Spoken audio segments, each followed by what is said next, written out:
The gang chuckled, but Clara Weiss stayed quiet, checking her medical bag. Don't let her touch the rifle. She's only here for water and rope. 40 minutes later, a backup sniper took down the threat, and the team leader muttered, "Who fired first, the water girl?" Clara, 33, Austrian, compact build. With brown hair and light skin, was technical support for the Northern Mountain Patrol. She handled water, ropes, medical gear, and backpack distribution. To the squad, she was just a pack carrier with a sidearm. One corporal joked she wouldn't even dare pull a trigger. They saw her as equipment, not a soldier. Every morning, she quietly checked rope ties, smiling through dismissive orders. Stay 50 meters back with the water and first aid. If someone gets hurt, it's on you. Don't slow us down, while the others played cards at night. Clara studied maps under flashlight, noting winds and elevations. They assumed she was overly thorough. No one noticed her steady, precise handling of her sidearm. "Hey, Clara, you sure you know how to use that thing?" They teased. "Safety first," she replied with a small smile. The truth was simple. I don't come here to shoot every day. I just need to know that if the moment comes, my hands won't shake. At Rock Point 14, a sergeant spotted Clara angling her rifle, using the scope's reflection. "Where'd you learn that?" "Where the fog was thicker than gunfire," she said. He let it go, puzzled soon. Soldiers noticed her carrying a small notebook filled with hand-drawn maps. Wind data, humidity notes details, only snipers tracked. Someone whispered she'd been dropped from sniper school for health reasons, though her scores had been at the top. One foggy training day, a soldier grumbled he couldn't see a thing. Clara calmly said, "Target at 2 o'clock, 400 meters. Behind the third tree, past the log."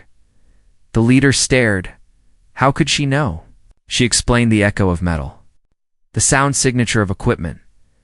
Her habits suddenly made sense, why she positioned herself for clear sightlines, why she tracked wind, why her medical notes included range calculations. A curious soldier once dug into her bag and found her old shooting log, filled with years of records, distances, conditions, confirmed hits. They realized this wasn't training, it was mission history. Clara knew they suspected but said nothing. "Maybe it's safer if they don't know what I used to do." On the 5th day, as the patrol entered a narrow canyon, Clara was again left behind to check medical supplies. Moments later, the team walked into an ambush. A sniper fired from the cliff above, pinning them in a kill zone with no cover. Contact. "Sniper on the ridge." Bullets shattered rock inches from the leader's head. The squad radioed for backup, but support was 40 minutes away. They had no marksman in position, no smoke to conceal a retreat. "We need to move, but he's got us locked down." Panic spread. Then, from behind, a single rifle crack echoed. The enemy scope shattered, the sniper fell, and silence followed. The squad froze. No backup was near. Clara stepped forward, sidearm still smoking. 432 meters, she said evenly. 1.8 degree elevation, right wind compensation, 2.3 seconds. Target neutralized. The men stared in shock. She had just made an impossible counter-sniper shot with a pistol. The leader whispered, "What just happened, Clara?" Standard counter-sniper engagement. Elevated posture, crosswind at 12 miles per hour. Target acquisition from scope reflection. Austrian Special Forces, Alpine Sniper Division. 3 combat tours in Afghanistan. 74 confirmed long-range eliminations. 2 distinguished service medals. She began field stripping her weapon with practiced ease. "Why? Didn't you tell us about the discharge?" One asked. "IED blast, 18 months ago. Partial hearing loss. They retired me. They were right about my ears. But my eyes still work perfectly." The squad leader swallowed hard. "How long were you tracking him?" "Since we entered the canyon. I was hoping he'd move. When he didn't, I made the choice." The soldier who mocked her most stepped forward, red-faced. "Clara, I owe you my life." "You don't owe me anything," she said calmly. "I owe you safe passage home." She reassembled her sidearm and urged them to move quickly, enemy. Snipers rarely worked alone. Later, the squad leader pulled her aside. With your background, why stay back as logistics? Keeping someone back doesn't mean keeping them out of the fight. Sometimes it means placing them exactly where they can protect everyone. She looked across the canyon where the sniper had fallen. The best place for a sniper is where no one expects one to be. The following week, Clara was invited for the first time to shoot at the practice range. She opened her weather logbook and showed the team how fog density could be used to measure distance, how to adjust aim for night shooting, and how to read winds at elevation. Soldiers who once dismissed her now leaned in, listening carefully at their rest area. A young private carved a name into the wood, the one with the last shot, Clara. From then on, it stuck. The squad's dynamic changed.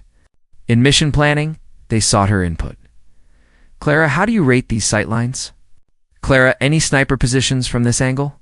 She was no longer just the water carrier. She was their hidden shield, their commanding officer noticed. Your squad's efficiency has improved drastically. What changed? The leader smiled. We stopped judging by job titles. We discovered our real asset. Clara still carried water, ropes, and first aid. But she also carried trust, the assurance that when it mattered, her steady hands would not fail. She never demanded recognition. She didn't shout for a bigger role or louder respect. She simply aimed and fired when the lives of everyone depended on it. The lesson echoed far beyond the canyon. People are often measured by the position they stand in, not by the strength they carry. A quiet medic might be a master sniper. A support staffer might be the reason the team survives. Veterans leave the battlefield. Their training never leaves them. Experts step back from the spotlight but retain their edge. Ordinary colleagues may hold extraordinary skills, waiting for the moment when they're needed most. Clara represented that hidden strength, the kind we overlook until it saves us. She didn't need accolades. Her satisfaction was knowing her squad lived because of one bullet, one decision, one shot. So the next time you see someone in the background carrying water, taking notes, running logistics, remember Clara. The person you dismiss may be the one keeping you safe. If someone once helped you and you've never thanked them, say I owe them.